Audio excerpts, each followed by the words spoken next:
So today we start the osteology of the lower limbs. And the first thing that we want to tell you is the pelvis. The pelvis is a basin-shaped cavity which has open from in front, which is the false pelvis, and which is closed on all sides, which is the true pelvis. So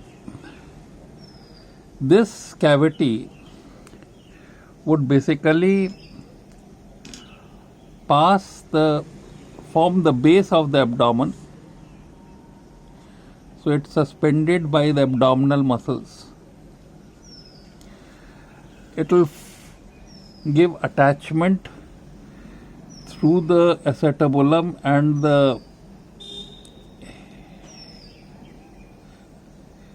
head of the femur to the lower limbs.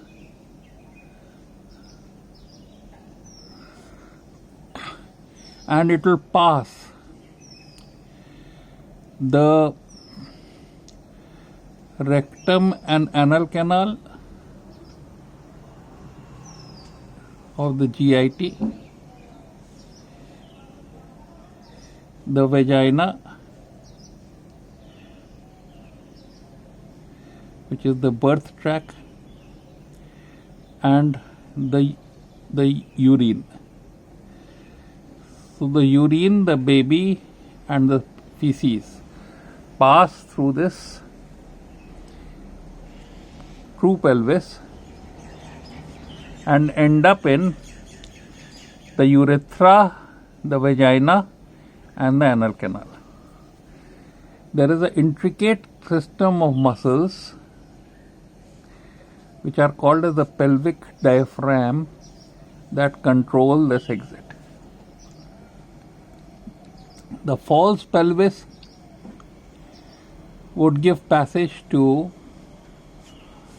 the artery, vein, and nerves that are going to the lower limb, and it will also, the abdominal wall will give passage to through the inguinal canal of things that are coming to the scrotum.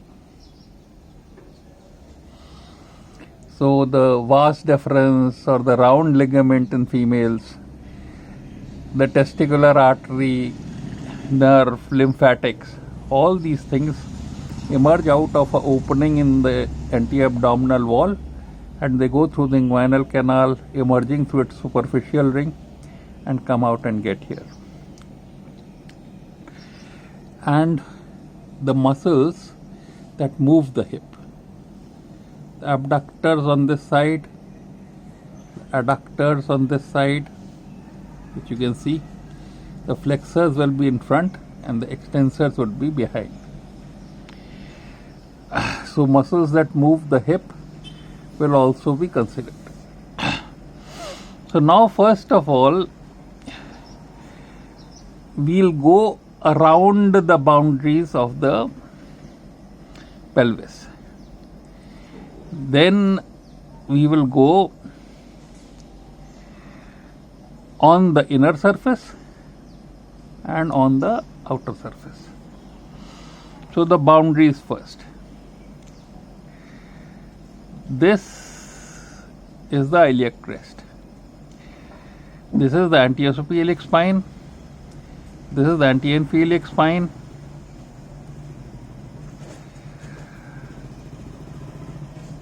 This is the pectineal eminence. Then you have a notch for the artery, vein, and nerve.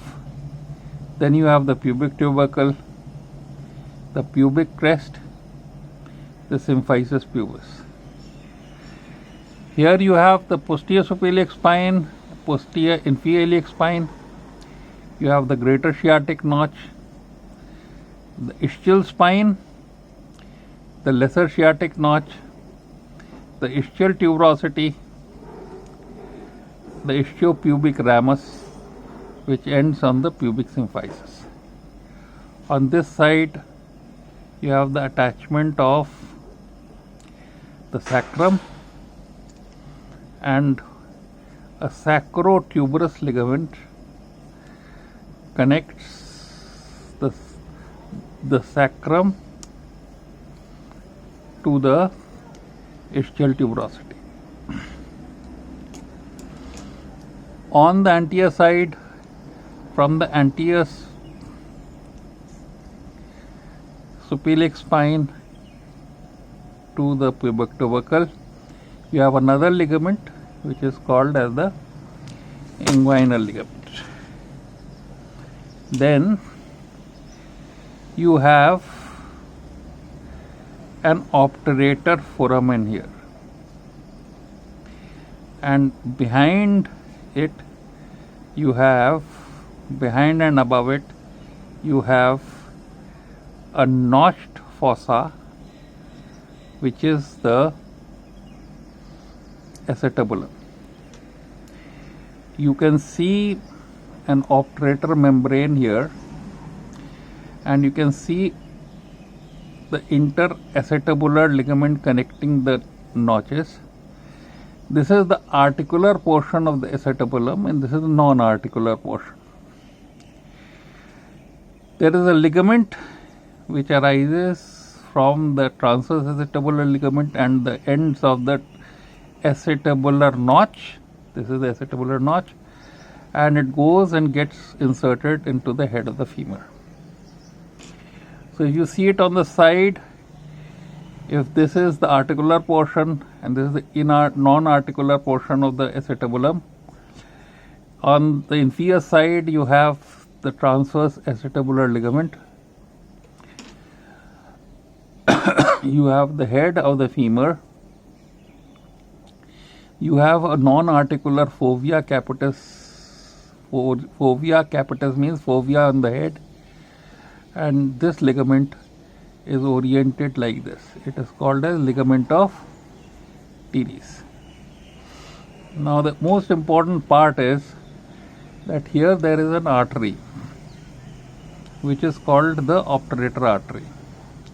The obturator artery passes the artery of ligamentum teres, and supposing this artery is coming like this, it enters through the transverse acetabular notch behind the transverse acetabular ligament, goes through the ligamentum teres and supplies the head.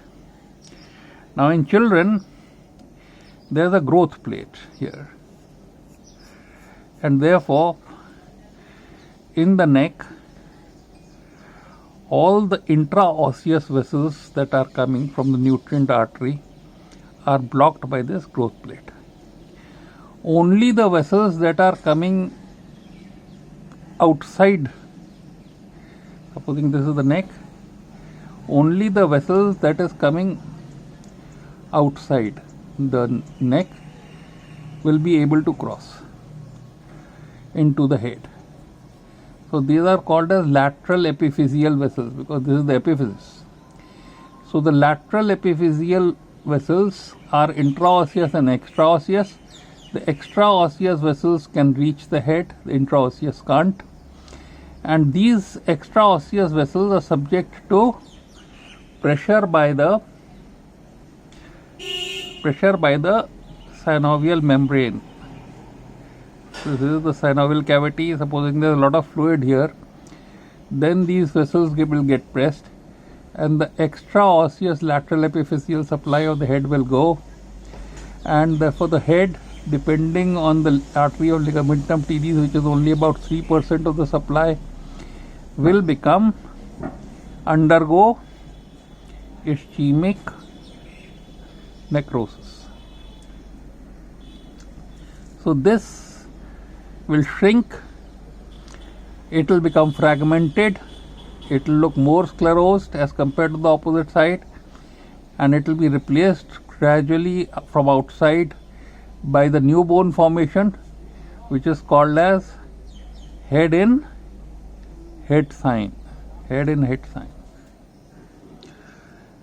So this is the pathology of pathogenesis of Perthes disease, and this is the blood supply of the head, which has been explained.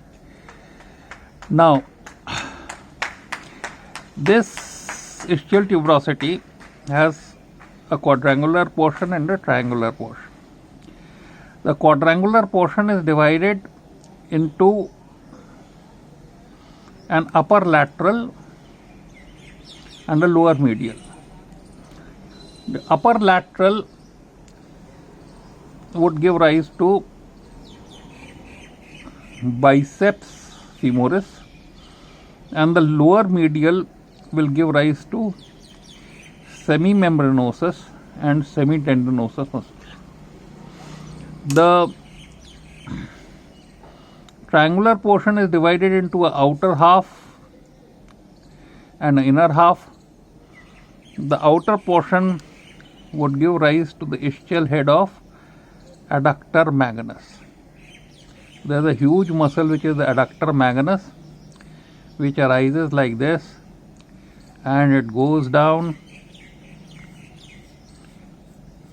So it arises from here and goes down and gets attached right onto the posterior surface of the femur, almost the whole of it, and ending in the adductor tubercle. And this muscle will adduct, is the major muscle which will adduct the femur. So therefore, if you remember adductor magnus, which is the largest one, you would remember that it is also supported by adductor brevis in front of it. So here is adductor brevis, then adductor longus, which is somewhere here, and finally gracilis. So adductor magnus, brevis, longus and gracilis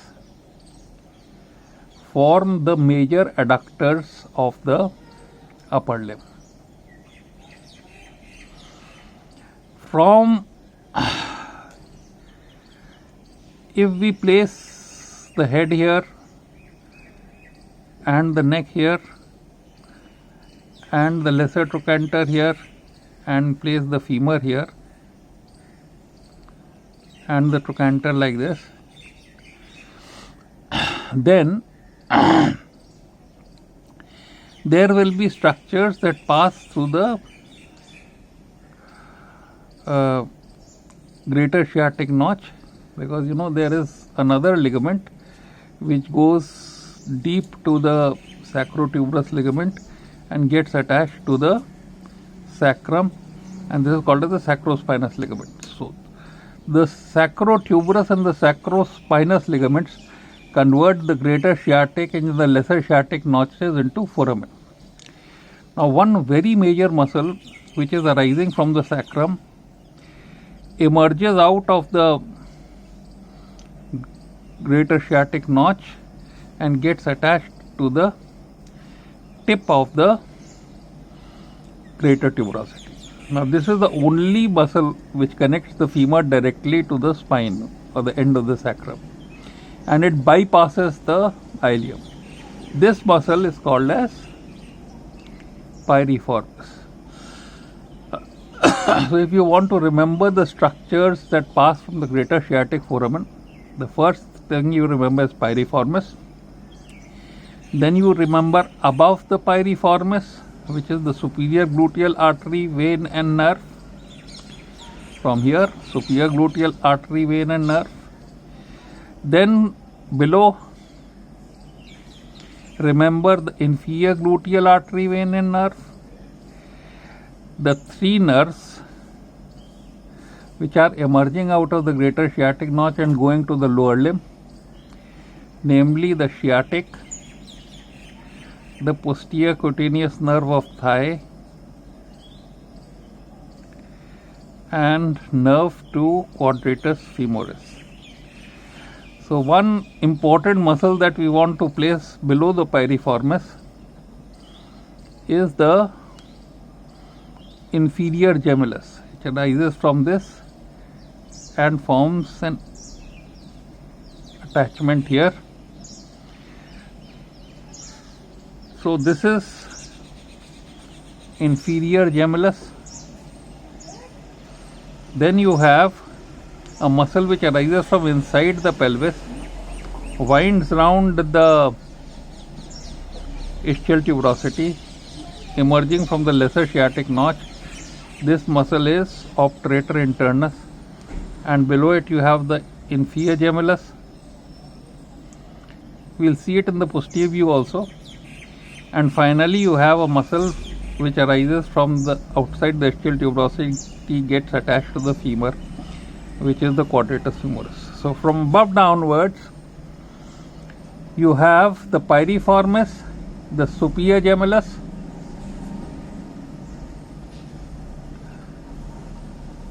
the obturator internus, the inferior gemellus, the quadratus femoris, and of course below that you start with the ischial head of adductor magnus.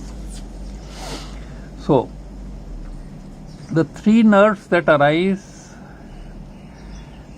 from below the greater sciatic notch, piriformis muscle, superior gluteal artery, vein and nerve, below it inferior gluteal artery, vein and nerve, the three nerves, sciatic, the posterior cutaneous nerve of thigh, and nerve to quadratus femoris, supplies the quadratus femoris. And then there are the pin structures which emerge out of the greater sciatic notch and re-enter the pelvis through the lesser sciatic notch. They emerge out of the greater sciatic notch, re-enter the pelvis through the lesser sciatic notch, and these pin structures are pudendal nerve, internal pudendal artery, and nerve to obturator internus. So it's going to the obturator internus. Okay. To revise, what emerges out of greater sciatic notch? The piriformis. Above the piriformis, the superior gluteal artery, vein and nerve. Below the piriformis, the inferior gluteal artery, vein and nerve. The three nerves and the pin structures. The three nerves are sciatic nerve, posterior cutaneous nerve of thigh, and nerve to quadratus femoris. And the pin structures are pudendal nerve, internal pudendal artery, and nerve to obturator internus. Now these structures, they lie on the inner side of the ischial tuberosity and would go into the perineum. And this part of their journey is covered by a fascia. For example, if this is the ischial tuberosity cross section, there will be a muscle inside which will be the obturator internus. There will be a tendon from which will arise another muscle which is the levator ani. Above the levator ani will be the pelvis, below it the perineum, and this fascia coming like this, forming a canal like this and going like this. This is the ischiorectal fossa, ischiorectal fascia, and this canal is called as the Alcock's canal, and it houses these pin structures: the pudendal nerve, the internal pudendal artery, and nerve to obturator internus. So here is the obturator internus. So this is the beautiful anatomy of the adductor compartment. Now outside the obturator externus, obturator membrane, there will arise a muscle which is the obturator externus. It will go under the neck and come and get inserted deeper to the piriformis, superior gemellus, obturator internus, inferior gemellus, quadratus femoris system. So if you are seeing the cross section of the neck here, it arises anteriorly, passes under the neck and gets inserted into the tip of the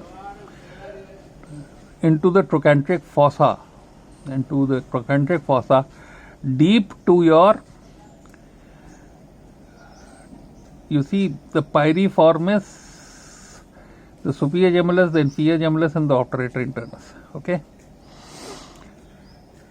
Then we have a big muscle. We look at this from behind.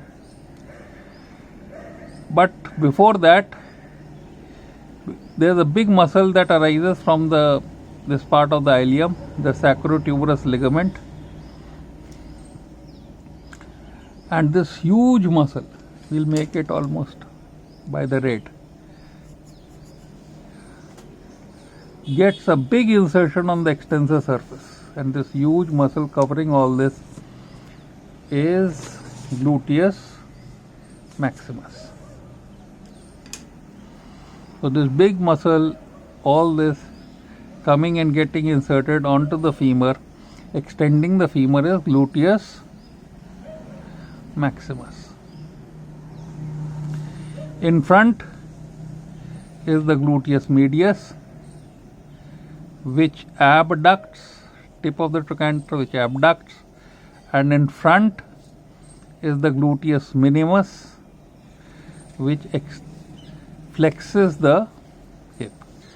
So the gluteus maximus extends, medius abducts, and minimus flexes the hip. Maximus, medius, and minimus. The outer lip of the iliac crest has got a bulge here, which is called as the iliac tuberosity. From this arises the tensor fascia lata, covering these glutei and going like this into the lower limb, the tensor fascia lata. And the on the iliac crest itself are attached the three muscles. The iliac crest, we'll make the iliac crest. But basically, the anterior, we'll make it again, we'll show you. The iliac crest, if you look from behind, is convex in the anterior 2/3 outside and concave in the posterior 1/3. It is attached, articulates with the ala of the sacrum. This is the sacrum, and the neural canal of the sacrum and the dorsum of the sacrum. This is the sacrum of this side. You have a ligament here, which is the dorsal sacroiliac ligament. Now, the posterior 1/3 of the iliac crest is divided into two, an outer half and an inner half. The anterior is also a line here which divides it into an outer lip, an intermediate lip, and an inner lip. On this side will be attached, the anterior superior spine will be attached, the inguinal ligament, and on the posterior, the ilio-lumbar ligament. Now, the outer lip has got a tuberosity which is called as the iliac tuberosity. On this is attached the tensor fascia lata. Then on the outer lip you have the external oblique. In between you have the internal oblique, and in the inner lip you have the transversus abdominis. So these are the muscles that suspend the ileum from the abdominal wall. We told you that the posterior part of the iliac crest is divided into an outer half and an inner half. The outer half gives rise to latissimus dorsi, and the inner half to quadratus lumborum. So these are the attachments on the iliac crest. Now, after understanding these attachments, we will look at the pelvis from inside and we'll make the pubic symphysis. We'll make the posterior border. We'll put the auricular surface which articulates with the sacrum. We'll put the posterior superior iliac spine, the area for insertion of the dorsal sacroiliac ligament, and the posterior inferior iliac spine. Then we'll make the greater sciatic notch. We'll make the ischial spine. We'll make the lesser sciatic notch, the ischial tuberosity, and the ischiopubic ramus. We'll put the obturator foramen here, and from here we'll start studying the anterior border up to the iliac crest.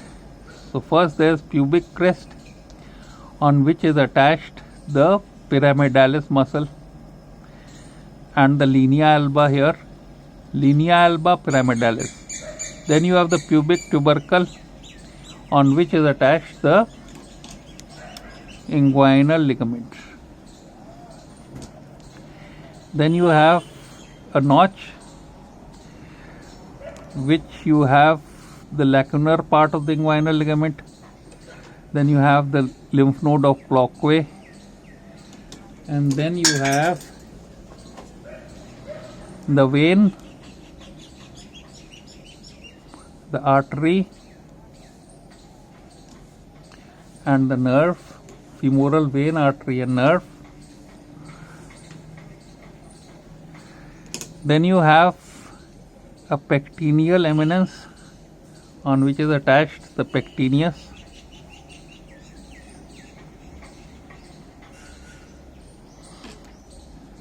Then you have another notch, through which passes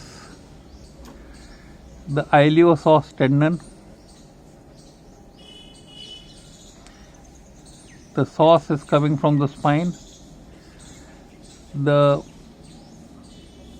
iliacus from the ilium. Then you have the anterior inferior spine. In the anterior inferior iliac spine, you have the attachment of the Y-shaped iliofemoral ligament of Bigelow.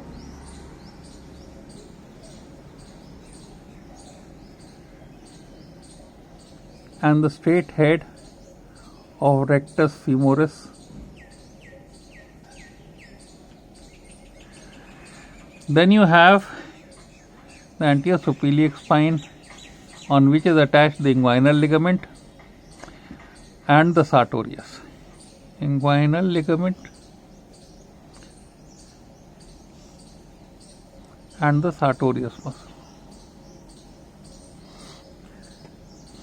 Then you of course have the iliac crest, and on this iliac crest, in the innermost side, you will see the transversus abdominis, out of which you can, outside is internal oblique and external oblique.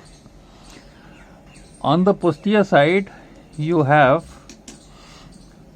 a membrane like this, which is the thoracolumbar fascia, and medial to it you can see the quadratus lumborum. So here of course you are seeing the artery, the external iliac artery coming from the aorta and giving to branch which is called as the internal iliac and external iliac.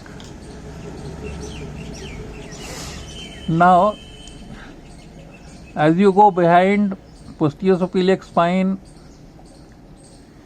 you have the iliolumbar ligament connecting it to the transverse process of the L5. Then you have the dorsal sacroiliac ligament. This is the articulation of the sacrum.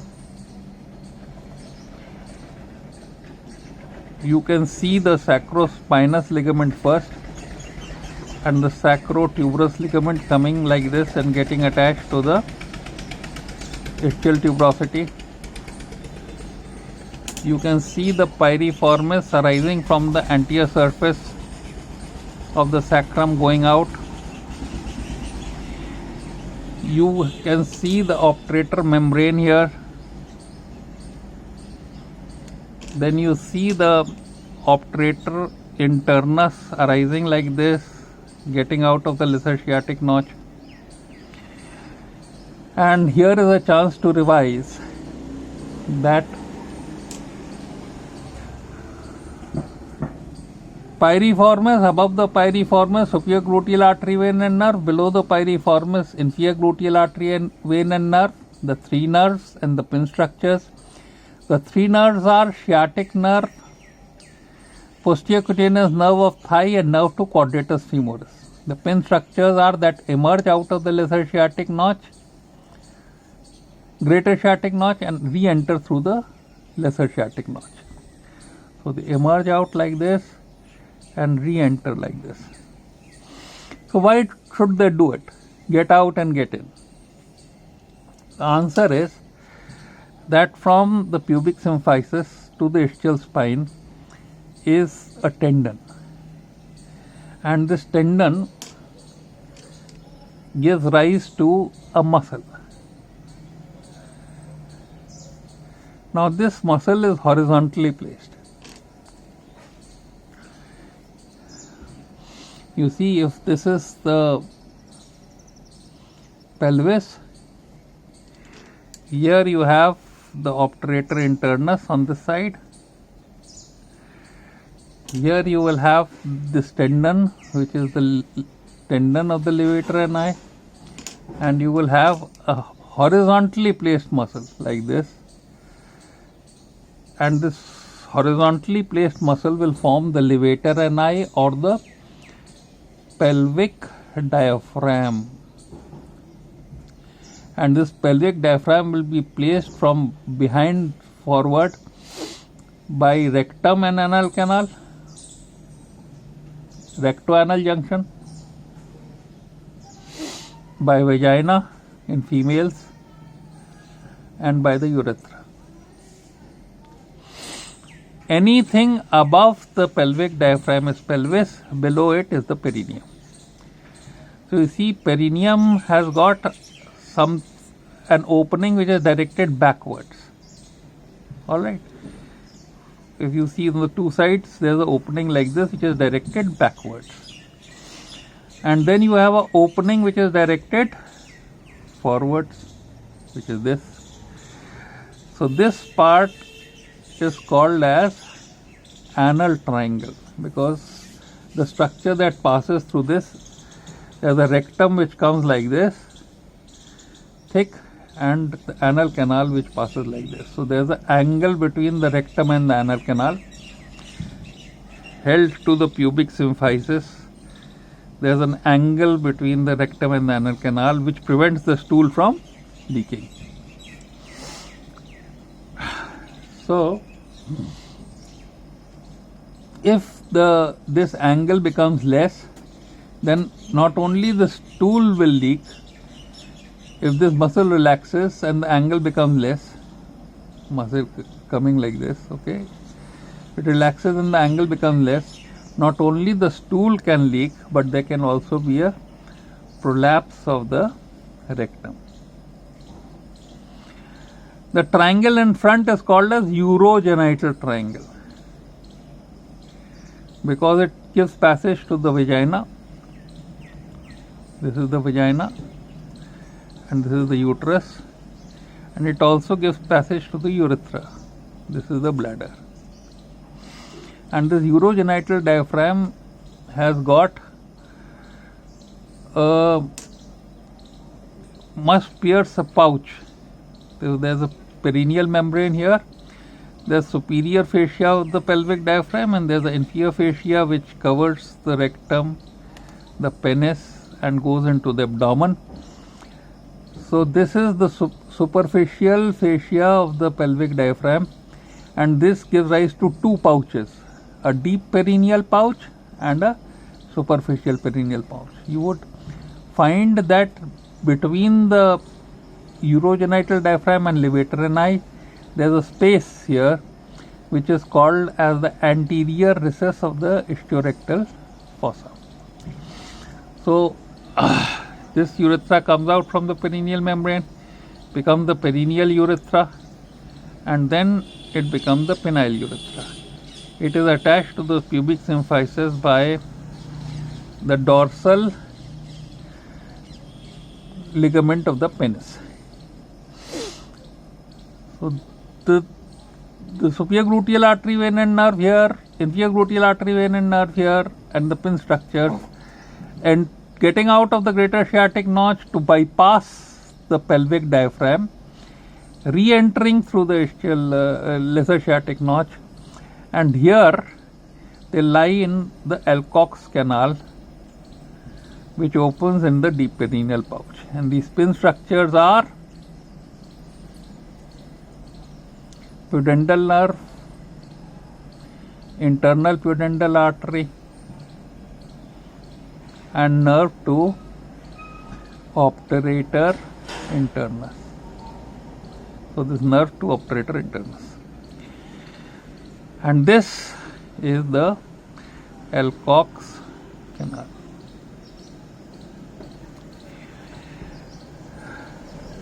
Then in the pelvis itself, the viscera that is placed is rectum, which goes into the anal canal.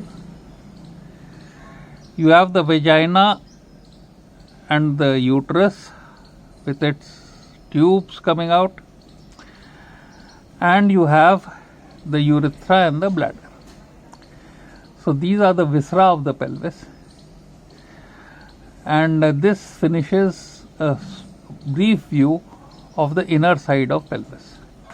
Now next we will continue the outer side of pelvis, because this basically is the surgical and the gynecology side of it, in detail as to how the pelvis attaches the femur and moves the hip and also the knee. So that will be in the next class.